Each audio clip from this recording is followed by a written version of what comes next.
a realtor. We are a counselor. We are a trusted advisor.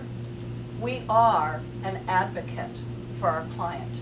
And this is an opportunity in this market where we can talk about and demonstrate our value to the transaction.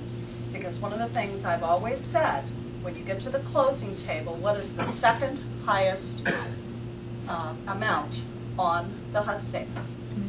It's our commission. Right up there with the mortgage payment. And if we're not demonstrating, we are worth every penny of it and more. We bring that to the table. And this is our opportunity to show that. The same is true when we're working with buyers.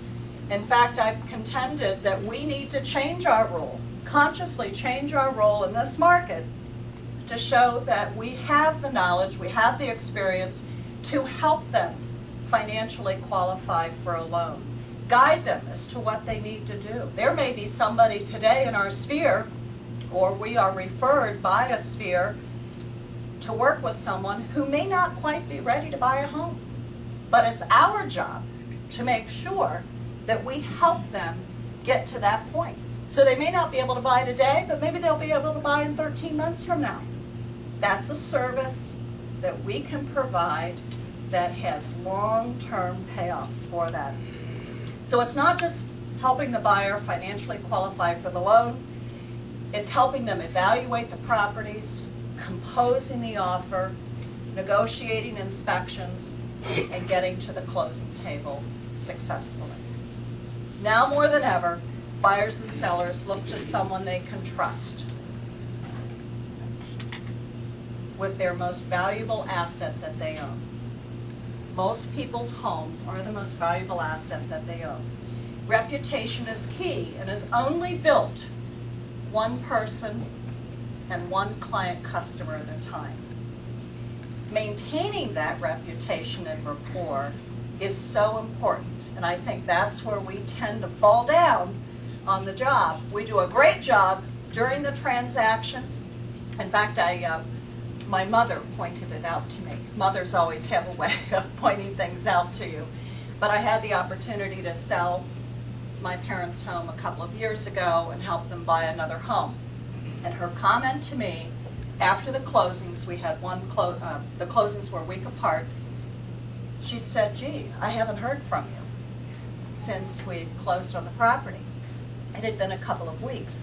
But think about the level of communication that you have. It is so intense when you get an offer, you're negotiating, you're writing an offer, you're negotiating that, you're going through inspections. I mean, sometimes it's a daily communication. And then you close and boom, what's the follow-up?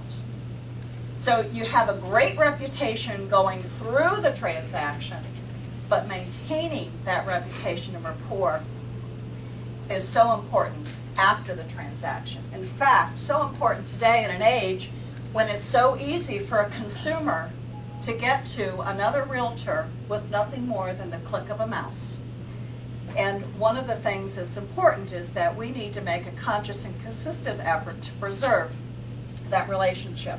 One of the things this subject always reminds me of is a song, and some of you may remember the song. It's titled, "Love the One You're With." Remember the song? It's been performed by many different artists over many years, but the message is clear and applies to our business.